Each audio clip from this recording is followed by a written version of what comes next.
Hello everyone, कैसे हैं आप सब? कैसी चल रही है आपकी पढ़ाई? आज हम कवर करने जा रहे हैं एक और great American writer Mark Twain ji को। मार्क ट्वेन इनका रियल नाम नहीं था। इनका रियल नाम क्या था, क्यों इन्होंने मार्क ट्वेन नाम को ही ऑप्ट किया और किस तरीके से इन्होंने बहुत ही popular characters Tom Sawyer, Huckleberry Finn हमें क्रिएट करके दिए। इनके बारे में ऐसी ही कुछ इंटरेस्टिंग बातें जानेंगे और कुछ ऐसे फैक्ट्स जो कि आपको एग्जाम्स में बहुत काम आएंगे। You can join this channel. यहाँ पर आपको एक बेसिक पीडीएफ मिलेगी अपने सिलेबस से रिलेटेड और time to time important information मिलती रहेंगी जिससे कि आप अच्छे से प्रिपेयर कर पाएंगे। चैनल का लिंक मैं आपको डिस्क्रिप्शन में भी प्रोवाइड कर दूंगी।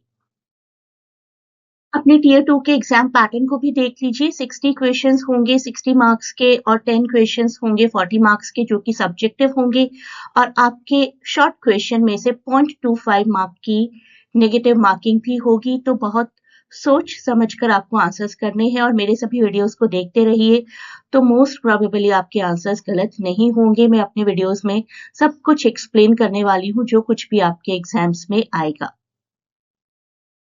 अगर आप ये फर्स्ट वीडियो देख रहे हैं मेरा तो जल्दी से इस चैनल को ज्वाइन करिए। Mark Twain is equal to Samuel Langhorne Clemens. जी हाँ, यही था उनका रियल नेम। 1835 से 1910 उनका लाइफ स्पैन रहा है। बहुत ही इंपॉर्टेंट राइटर, ह्यूमरिस्ट, सटायरिस्ट रहे हैं अमेरिका के। इतने अच्छे कि उन्हें फादर ऑफ अमेरिकन लिटरेचर भी बोला जाता है। मार्क ट्वेन एक रिवर बोट की टर्म है जिसका मतलब होता है एक सेफ डेप्थ ऑफ वाटर। ये टर्म कहाँ से आई? काफी इंटरेस्टिंग टर्म है, इसको मैं आपको डिटेल में बताती हूँ। चलिए अब जानते हैं मार्क ट्वेन टर्म के बारे में। It is a river board leadsman cry indicating कि अब पानी 2 फेथम डीप है। 2 फेथम मतलब 12 फीट। एक फेथम 6 फीट का होता था। Meaning it is safe to navigate. अब नेविगेट करना सेफ है, ये चिल्लाया करते थे बोट्समैन जब ये मेजर कर लिया करते थे ना कि उनकी रिवर अब 12 फीट में आ चुकी है तो अब नेविगेट किया जा सकता है। तो sailors used to measure the depth of the water using a rope or pole. When the water depth reached 2 fathom, about 12 feet, it was considered safe for a steamboat to pass. So boatmen would shout, "Mark Twain, Mark Twain." Mark is equal to measure and Twain is an old word for two. 2 fathom हो चुके हैं complete, ये उनका indication हुआ करता था। Samuel Langhorne Clemens अपनी life में बहुत बार बोट्स पर रहे थे। He chose this name because he had worked as a riverboat pilot and the term symbolized his connection with the Mississippi River and American life. Mark Twain. He was a printer and a journalist also and riverboat का उनका जो experience रहा, travel experience, इसी ने उनकी writings को shape किया। अपनी राइटिंग्स में बहुत ही सिंपल, बहुत ही day to day language use किया करते थे। सटारिकल और आयरॉनिकल होती थी उनकी लैंग्वेज और whatever situations he used to create, they used to be very realistic. उनके कुछ इंपॉर्टेंट वर्क्स और ईयर्स देख लेते हैं। Starting from adventure of Tom Sawyer 1876, then he move to the prince and the pauper 1881, after that adventure of Huckleberry Finn 1884, Connecticut Yankee in King Arthur's court 1889 and Pudd'nhead Wilson 1893। तो ये सारे works आप याद करिए, chronology तो आ ही सकती है आपको एग्जाम्स में। चलिए सबसे पहले बात करते हैं एडवेंचर ऑफ टॉम सॉयर की। 1876 का ये वर्क है जिसमें टॉम सॉयर नाम के एक शरारती एडवेंचरस बच्चे हमारे मेजर कैरेक्टर हैं। हकलबेरी फिन नाम के कैरेक्टर का भी छोटा सा रोल है जिसे बाद में हकलबेरी फिन के कैरेक्टर को ही एलेबोरेट करने के लिए यूज किया जाएगा। Becky Thatcher is also another major character.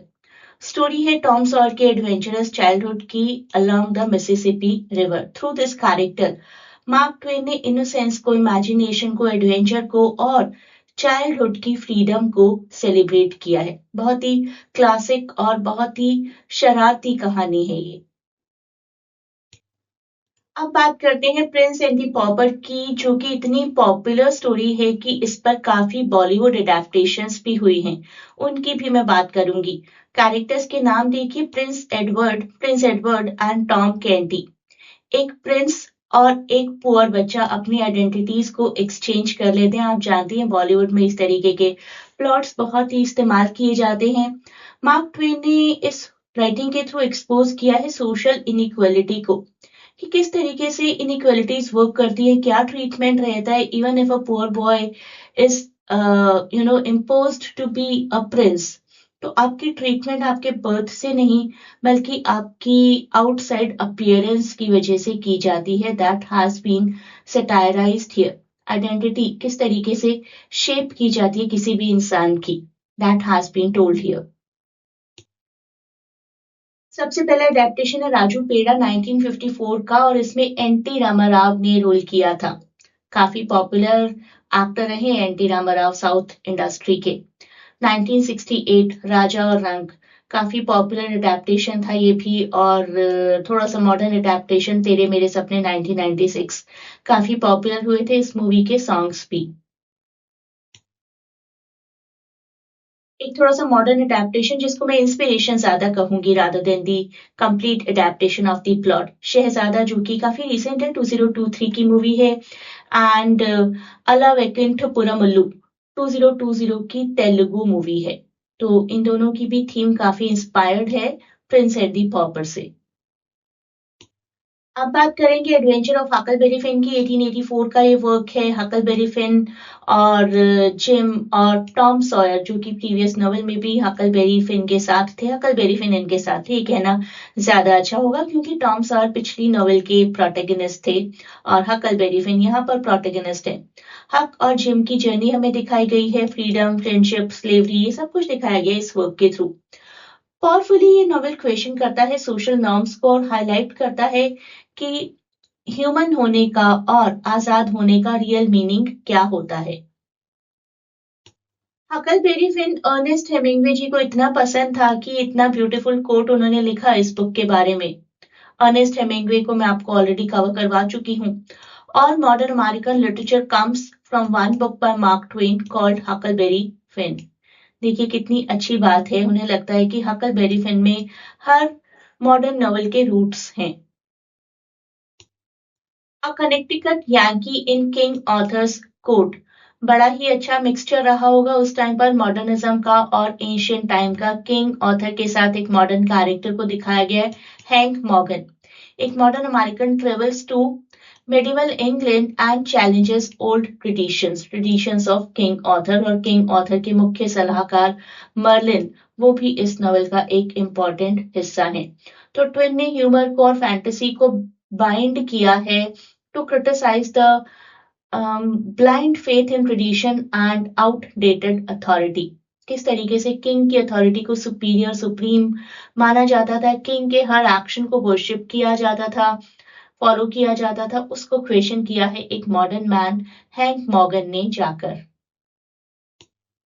Next, पुडनहेड Wilson 1894 का वर्क है। David Wilson, Tom Driscoll, Roxy, तीन कैरेक्टर्स मेजरली। एक ऐसे नॉवल जो कि सोशल रेशियल आइडेंटिटी को भी एक्सपोज करता है, ह्यूमन हिपोक्रेसी को भी एक्सपोज करता है, और यहाँ पर भी एक बेबी स्विचिंग प्लॉट है। Cruelty of racism, artificial nature of the whole society that has been explored here. Mark Twain ji के इंडिया के विजिट की बात करते हैं। 1895-96 में इंडिया आए थे वो अपने एक वर्ल्ड लेक्चर टूर पर। उन्होंने काफी सिटीज को विजिट किया, Bombay, Calcutta, Banaras, Allahabad, which are now called Mumbai, Kolkata, Varanasi and Prayagraj respectively. क्या बात है, जहां जहां उन्होंने विजिट किया सब जगहों के नाम बदल दिए गए। He was deeply impressed by India's culture, religion and history, और अपनी एक किताब फॉलोइंग द इक्वेटर में उन्होंने इस फैक्ट को बताया है। देखिए कितनी खूबसूरत बात लिखते हो इंडिया के बारे में। India is the cradle of the human race, the birth place of human speech, the mother of history, the grand mother of legend and the great grand mother of tradition. तो we should be proud on it, है ना। हमें गर्व होना चाहिए कि एक इतने ग्रेट राइटर ने इतनी एक ग्रेट बात कही है हमारे देश के बारे में। तो उनकी इस विजिट ने उन्हें काफी इन्फ्लुएंस किया, उनकी थॉट्स को, उनकी राइटिंग्स को। During the world lecture tour he travel through all these major cities and he was fascinated by India's ancient civilisation. Mark Twain ji को काफी इंटरेस्ट था साइंस और टेक्नोलॉजी में और एज एन इन्वेंटर भी वो पॉपुलर रहे हैं। सक्सेसफुल रही या नहीं उनकी ये चीजें that is secondary. He was a friend of a great science person. इनके बारे में थोड़ी सी बात करूंगी, निकोला टेस्ला। पहले मार्क ट्वेन जी के इंटरेस्ट के बारे में बात करते हैं। मार्क ट्वेन जी अपने इस दोस्त की लैब को विजिट किया करते थे। 3 प्रोडक्ट्स को उन्होंने पेटेंट भी करवाया। उसमें से पहली प्रोडक्ट थी एक एडजस्टेबल गारमेंट स्ट्रैप, जो कि आज तक भी इस्तेमाल होता है मोर और लेस। और इसके बाद उन्होंने एक मेमोरी गेम भी बनाया and he was very popular for creating a self pasting scrap book. तो Mark Twain, not only a great writer but also a very curious and innovative mind. He was very deeply interested in science and new ideas, new technologies. उनकी काफी अच्छी दोस्ती थी Nikola Tesla के साथ। Nikola Tesla जो कि उनके कॉन्टेम्पररी थे, एक फेमस साइंटिस्ट और इन्वेंटर थे अपने टाइम के ही। निकोला टेस्ला बहुत ही पायनियर फिगर थे। उन्होंने इलेक्ट्रिसिटी और मॉडर्न टेक्नोलॉजी के बारे में भी काफी बताया है हमें। ट्वेन उनकी लैब को विजिट किया करते थे, उनके एक्सपेरिमेंट्स को एडमायर किया करते थे। खुद उन्होंने, मैंने आपको बताया, 3 इन्वेंशंस को पेटेंट किया और उनका सबसे सक्सेसफुल इन्वेंशन लास्ट वाला रहा, जिसकी की 25,000 कॉपीज बिकी थी। तो मार्क ट्वेन क्रिएटिविटी में तो बहुत ही आगे थे, लेकिन लिटरेचर शायद उनका सबसे ज्यादा स्ट्रॉन्ग पार्ट रहा है। अब बात करेंगे उनके द्वारा दी गई एक टर्म की, gilded age. The gilded age एक पीरियड जिसमें बहुत रैपिड ग्रोथ हुई थी और इनइक्वालिटीज भी आई थी इन यूएसए। 1870 से 1900 तक का टाइम रहा। वी कैन से मोर और less 1870 to 1910। It was coin by Mark Twain. अपनी बुक द गिल्डेड एज में ही उन्होंने इस टर्म को कॉइन किया। ट्वेन ने वेल्थ को, करप्शन को, सोशल इनजस्टिस को बहुत क्रिटिसाइज किया। इस एरा में प्रॉस्पेरिटी तो आई थी, लेकिन प्रॉस्पेरिटी अपने साथ इनइक्वालिटीज लेकर आई थी। It was a period of rapid industrial growth, rapid wealth and rapid social inequalities in United States. अब मुझे आप कमेंट्स में बताइए, in which of the following travel books does Mark Twain give an account of his visit to India? A Tramp Abroad, Roughing It, The Innocents Abroad, Following the Equator. एक और सवाल इनके बारे में, The Gilded Age refers to a period of American history between 1870 and the first decades of the 20th century. Who among the following American writers is credited with the coining of the term? आज ये question आपके लिए बहुत आसान हो सकता है, लेकिन जब ये यूजीसी एग्जाम में आया था तब सबको काफी टफ लगा था। और अगर आपने इस वीडियो को नहीं देखा है तो अभी भी टफ ही लगेगा। अभी हम जानते हैं mark Twain is the right answer. अगर आप अपने टीयर 2 एग्जाम के लिए लाइव प्रिपरेशन चाहते हैं तो you can contact on the link given in description. मैं आपको लिंक प्रोवाइड कर दूंगी जहां से आप इंक्वायरी कर सकते हैं क्लासेस के बारे में। A great good luck for your preparation.